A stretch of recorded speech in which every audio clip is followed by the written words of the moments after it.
अस्सलामुअलैकुम। उम्मीद करता हूँ कि आप सब खैरियत से होंगे। नाज़रीन, जैसा कि आप जानते हैं कि हमारा एक अहम तरीन टॉपिक सब्जियों के हवाले से चल रहा है।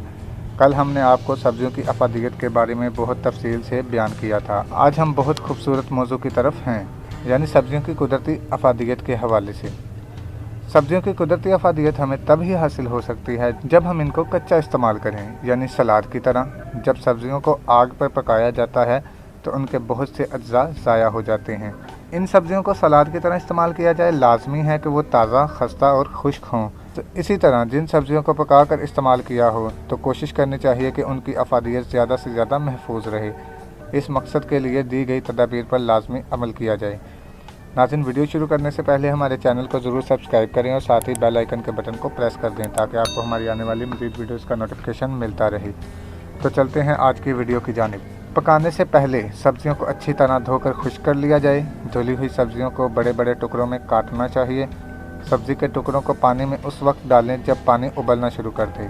कोई भी सब्ज़ी डालने से पहले पानी में नमक डाल लें, इस तरह विटामिन ज़ाया नहीं होते। सब्जियां पकाने के लिए बर्तन में पानी ज़्यादा मत डालें, बल्कि कुछ सब्जियों जैसे पालक, बाथू और सब्ज़ तरकारियों में पानी बिल्कुल ना डाला जाए, क्योंकि इनको बगैर इजाफी पानी के पकाया जा सकता है।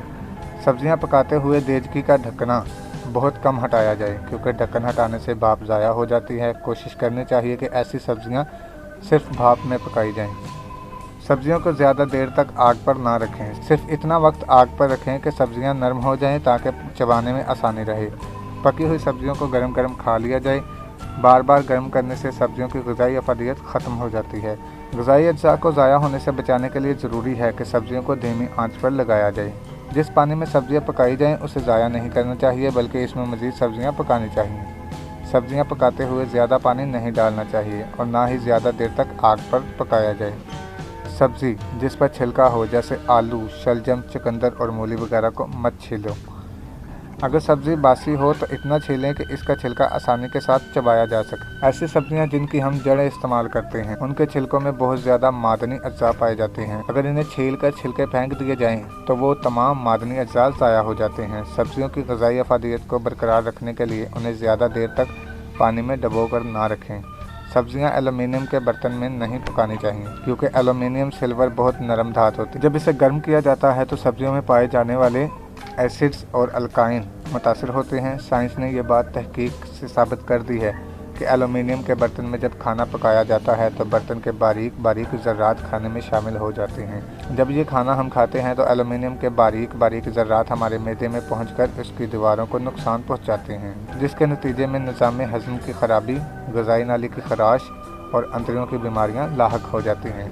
ग़िज़ाई माहिरीन के मुताबिक अच्छी सेहत कायम रखने के लिए एक बालिग मर्द को 280 ग्राम सब्जियों की ज़रूरत होती है, जिसकी तफसील दर्ज झैल है। पत्तों वाली सब्जियां यानी पालक, बाथू, चुलाई वगैरह 40% या 112 ग्राम। जड़ों वाली सब्जियां शलजम, मूली, गाजर और आलू 30% या 84 ग्राम। फलियों वाली सब्जियां करेला, तोरी, भिंडी और बैंगन वगैरह 30% या 84 ग्राम। ये थी सब्जियों के हवाले से बड़ी जामिया तफसील और इसकी कुदरती अफादियत के हवाले से आज हमने आपको बताया है। इंशाल्लाह अगली वीडियो में हम आपको बताएंगे कुदरत की तरफ से पैदा करता सब्जियां और इसमें विटामिन की मिकदार कितने फ़ीसद होती है। ये विटामिन इंसानी जिस्म के लिए कितने मौसर हैं। अगर आपको मेरी वीडियो कारआमद और मालूमाती लगी हो तो मेरे चैनल को सब्सक्राइब करके मज़ीद मालूमाती वीडियोज़ हासिल कर सकते हैं। आप सभी से इस्तेमाल करके बहुत ही अच्छा रिजल्ट हासिल कर सकते हैं। वीडियो देखने का बहुत बहुत शुक्रिया। कैसी लगी मेरी आज की वीडियो? अगर अच्छी लगी हो तो मेरे चैनल को ज़रूर सब्सक्राइब करें और साथ ही बेल आइकन के बटन को प्रेस कर दें ताकि आपको हमारी आने वाली मज़ीद वीडियोज़ का नोटिफिकेशन मिलता रहे। तो नाज़रीन, अपना ख्याल रखिएगा। अल्लाह हाफिज़।